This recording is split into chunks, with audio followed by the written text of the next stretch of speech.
Hello, everyone. My name is Nick Infernus, and after so long, w- welcome back to another ranking, Wave 5 of Transformers Legacy. Out of all the waves in this entire line, this is the one that was the most frustrating to acquire. Even more so than Wave 2 because it was incredibly unclear when stuff was coming out. Like, I found G-Axis long before I found anyone else. And even then, it took me a while to find Blitzwing in stores. Here, the deluxes were nowhere to be found in stores, and I eventually had to order one of them off of eBay from a scalper. Yeah, we'll get to that when we get to that. But don't let that take away from my overall thoughts on this wave, because this might just be the best wave of Legacy yet. With the exception of two figures, every figure in this wave was either great or excellent. So let's not waste any more time and let's rank every figure in this treasure trove of a wave. Starting at number 11 with Core Class Grimlock, which is actually a higher bar than you might think. Out of all the worst figures from these waves, like the figure that's at the bottom of the list, this is easily the best of them. I mean, when you really think about it, this is going up against quite possibly the worst figure from Kingdom, one of his fellow Dinobots, a Wave 2 figure that I honestly wish is better, and then a figure with probably the worst alt mode in the entire line. So when this shows up and puts all of them to shame, that really goes to show how good this wave is. Now, again, that kind of feels like I'm overselling it because in general, I'd say this figure is okay. The best way that I can describe it is that everything it does is better than Sludge, but not as good as Slag. Robot mode looks like Grimlock at least. Looks way better than Sludge, but not as good as Slag. His ability is Sludge with whatever the hell his arms and legs are doing, but not as good as Slag, who had a lot more range on certain joints. Transformation is standard Grimlock affair. Not as good as Slag, but definitely better than Sludge. And then the T-Rex mode is certainly less compromised than Sludge, but not nearly as good as Slag, still having some compromises like the giant tail. Overall, a decent figure, but in a wave like this, decent gets you at the bottom of the list. Number 10, we actually have a figure that I was hoping would be higher. Leader Class Prime Skyquake. Now, don't get me wrong. The way it looks is absolutely amazing. I love how it mixes the aesthetics of both Prime and the G1 toy, so you get something that's definitely more accurate to Prime, but has some G1 details out there. And the Jet mode is quite possibly one of, if not the best Jet mode in the entirety of Legacy. What puts it near the bottom is handling it, just the general build. This thing did not need to have as many ratchets as it does, and the ratchets it does have are absolutely awful. The ones on the shoulders are the squeaky ratchets that make that awful squeaker noise when you move them up and down. They don't even feel that good. Like, I remember on the left shoulder, when I first got it, they were really loose going up and then pretty tight going back down. And now they just kind of move at the same level of looseness or tightness. The ones on the right aren't that pleasant to move, and the ratchets in the hips are fine, except for the ones going in and out. Those ones just feel like they could break at any minute. Also, the figure has no heels, and, well, I mean, he has heels, but they're not very prominent heels. And while I like the transformation, I will admit it's a pretty clashy process where I constantly forget that you don't move the waist around. Like, this is one of those figures that has a waist just to have a waist, and yet I constantly forget that it's there just for that reason. Like, I always rotate it for transformation, even though it doesn't rotate for transformation. Now, again, don't get me wrong, this is still a really good figure, but all the other leaders in Legacy have been great. Galvatron's been great, Laser Prime, Blitzwing, Dragon Megatron, that upcoming Armada Megatron looks great. So really, this is just one of those figures that should have been better, but it just wasn't. And I'm really hoping that with Dreadwing, they fix all the issues, especially the heels. Right, number 9, Core Class Nemesis Prime. And it's at this point on the list where all the figures get great. From this point on, this is all the figures from this point on are the reason why I say this is Legacy's best wave. So with Nemesis Prime, I'd say this has all the same pros and cons as the core class from Kingdom, but with one major change. Pros, it looks like the character, the color scheme is spot on, the paint's really nice, it poses pretty good, and transformation's pretty fun. Cons, it has a giant butt bracket, and the cab of the truck is pretty tall, but this actually gets rid of one of the problems that Optimus had, where his gun sticks way too far out of his hand. With this, they gave him an axe that ports into the back of the wrist, and it's a seamless connection. It looks like it's actually transformed out of the arm, or at least it looks like it's encasing the hand. And if anything, it actually makes the transformation easier because that's one less part you have to transform. So in general, I'd say I put Nemesis above Optimus. Both are great, but I do like this one a good amount more. So number 8 is Deluxe Class Crash Bar, a major improvement over Scraphook, which is a figure that I'd say has a lot of good, but has one problem that is so bad that it nearly destroys the whole thing. I remember when I first got that figure, it was originally in the tier below where it currently sits, which is also the case here, but really the reason why this was originally lower and not in this spot is because I'm stupid. Let me explain. So there are some tabs in this shin right here. That shin becomes this. And there are ports in the elbows right there. I originally was putting the tabs in the leg in the wrong ports in the arms. So the arm section was crooked in a sense, and it constantly wanted to spring out. Now I actually know what ports the pegs go in, and it's a much better transformation. And I definitely say this is one of the best bike formers we've gotten. In general, it has a really cool design. The posability is really nice if you can get the wheels out of the way. It has quite possibly the best guns that I've ever seen, and the bike mode is honestly really good. I'd say what drags this one down is that the legs do have a tendency to come off a bit easily. It's not like an 86 Cup case where, if you shake the figure too hard, they'll fall off, or they just want to come off in general. These ones, they're kind of like that, but they're not as bad. Yeah, that and the transformation has some bits that are still a bit annoying to mess with, especially unlocking the knees. Other than that, a great Junkion and a much better figure than Scraphook. So number 7, we get to tell a story with Deluxe Class Shrapnel. Now, this is a great figure. Don't get me wrong. It's absolutely great. It's also one that's not all that interesting to me. So this is the figure that I bought on eBay from a scalper. I don't think I should have to say this, but don't buy from scalpers if you can help it. If you feel like there's something you absolutely want and it's from a scalper and like you're having a hard time finding it anywhere, I don't know why I'm giving this advice, but I'm just saying make sure you're financially stable enough to take that hit. I certainly was, but in general, it's definitely a better idea to just not buy from scalpers. So why do I say that this is a great figure? Well, I mean, it looks perfect. Robot mode spot on.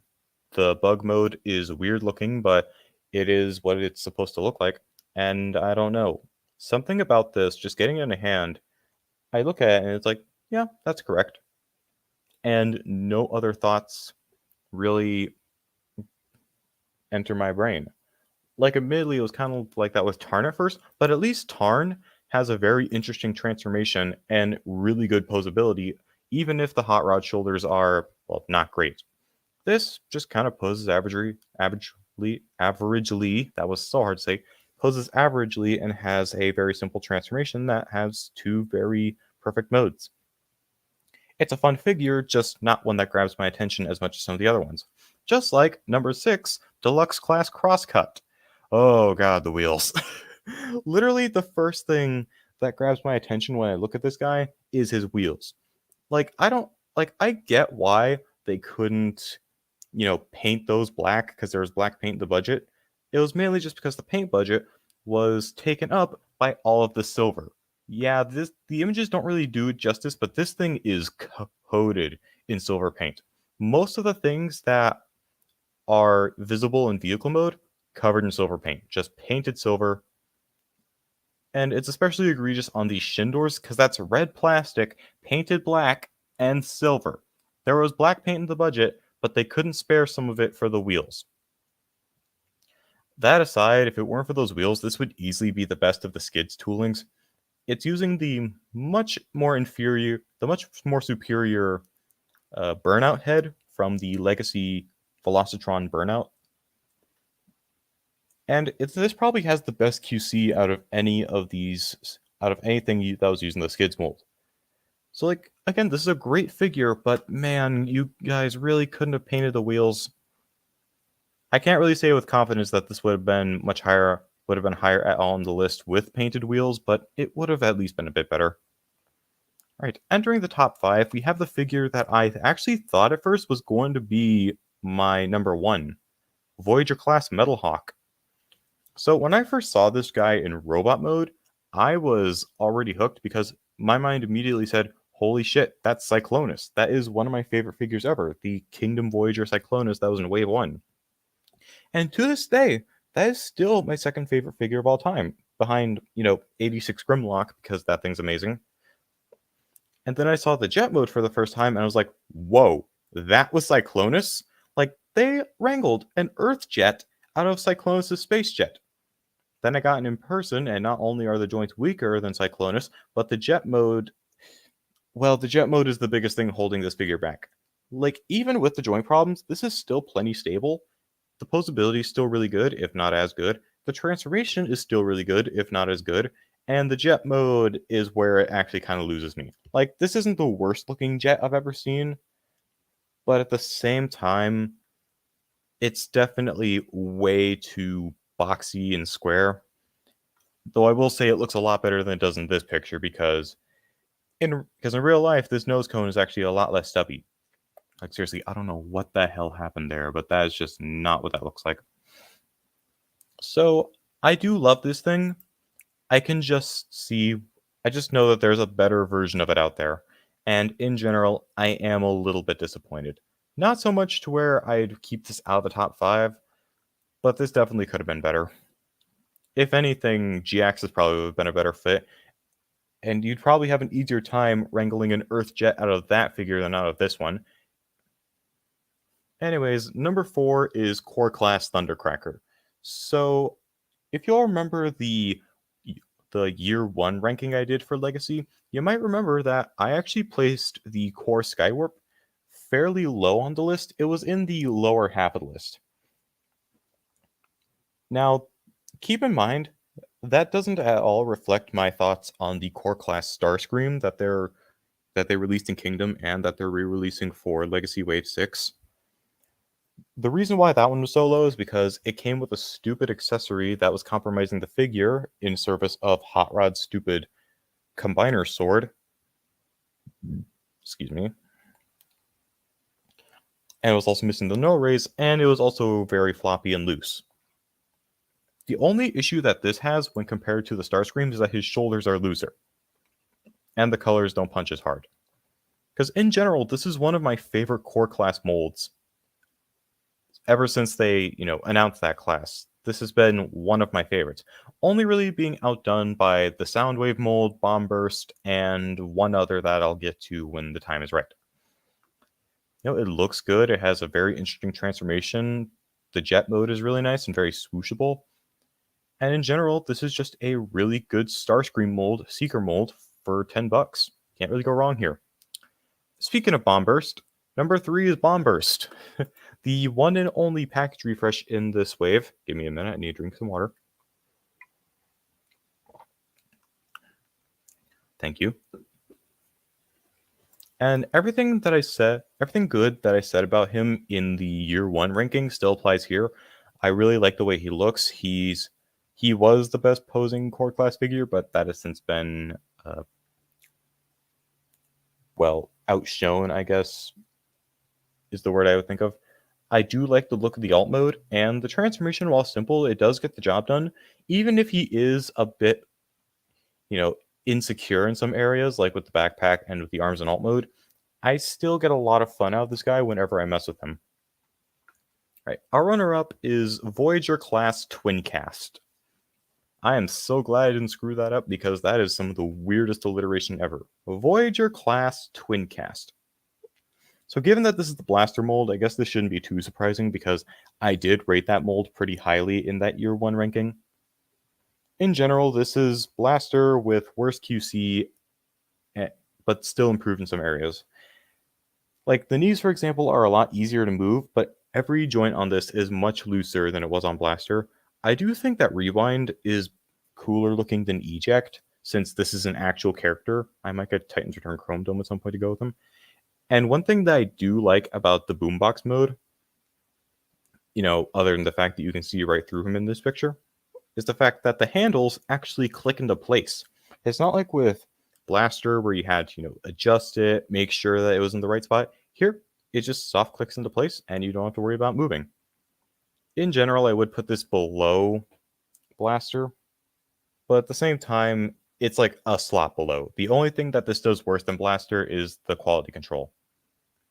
Then coming in first place is Deluxe Class Animated Prowl. When I saw this thing, the leaked images, I got really excited because, I wouldn't say I'm the biggest fan of not Prime's, animated art style. It's very unique, I'll give it that. But it's also not the kind of thing that appeals to me personally, especially with the skinny limbs and giant chins. This does away with both of those, and I think it's all the better for it. Yeah, he still has his animated chin, but it's not nearly as long, and he's a lot more bulky and muscular looking. Looks yeah, he's not doesn't look like as much of a ninja as he was before, but I must profess that I do prefer this design for these proportions, is what I'm trying to say. And this is yet another solid bike former. It has really fun accessories, even if this picture right here is lying. There is no way that I can ever get the accessory to fit in that hand. It poses really good for a deluxe figure, having quite possibly some of the best feet out of any of these. Don't take that the wrong way. And even possessing a slight ab crunch, the transformation is pretty fun for a bike former, even if it is pretty challenging to get the foot into the front section of the motorbike. I don't even know what you call this part. And the bike mode would be perfect if it weren't for one single flaw, and that's the fact that that's the most puny and pathetic kickstand I've ever seen. Crash Bar didn't have this issue because his kickstand was, he didn't have one. The guns were his kickstands, and they were excellent. This has a kickstand that not only doesn't work on carpet, but only recently has actually started working on hard surfaces. This thing used to fall over all the time. That being said, those are by no means reasons why you shouldn't pick this up. This is an absolutely worthy pickup, and if you ask me, what is one figure from this wave that I should get? If you should only get one figure from this wave, get Prowl. You won't regret it. QC is also amazing as well. All right, now before I sign off, let me just quickly talk about one concern that I have about Wave 6, specifically in regards to Tarantulas. Now, if you guys will remember, Tarantulas, other than Core Class Starscream, is one of the figures getting re-released in Wave 6 of Legacy, and I think that those are two very good figures. Actually, scratch that, two fantastic figures for them to re-release, because since they're doing Thundercracker and Skywarp, it makes sense that they'd put Starscream back out, and Tarantulas was actually pretty hard to find at first. So, yeah, those are two really good figures. And then when I was messing with Tarantulas today, because I'll say this, I actually did find a couple Wave 6 figures yesterday, and yes, I did buy them. But I was messing around with Tarantulas, and I thought to myself, oh no, please don't let this guy be the best figure in the wave. I love Tarantulas. I love this figure. But please let there be at least one figure that's better than him, so that we don't have a case where the best figure of this wave is a figure from a previous wave. And it's the most concerning thing for me is that even with the figures that I picked up yesterday, only one of them is giving him any kind of competition, and even with the rest of the wave, there is still only one figure giving him any kind of competition. Neither of the Dinobots are giving him competition. Axle Grease certainly isn't, even if they fix the biggest issue with the scrap hook mold. Nemesis, Leo, Dirge, and Devcon are all repaints and retools of good but not great figures. Armada Megatron has that issue where the shoulder pylons untab when you move the arms, though considering that was a stolen copy, I am willing to take that with a grain of salt. And that only leaves Beachcomber, which in the only aspect where it looks like he's doing worse than Tarantulas is posability, which honestly isn't really a category that I take all that seriously. If this video is any evidence, I don't think I really talk about posability all that much. I say just now remembering that I have actually talked about posability a good much. But that's literally the only aspect where Beachcomber is doing worse than Tarantulas. In all other aspects, I say he's doing better. He's much cleaner than Tarantulas. I don't think this back hump is actually accurate to the show, but I can certainly check. I think in general he has a more accurate alt mode, though I do love the Tarantula. There is no denying that this isn't really what he looked like in the show. And I imagine he'll have a much more fun transformation because, I mean, that does look pretty simple, and I am a sucker for simple transformations, as long as they're not too simple. Looking at you, Shrapnel.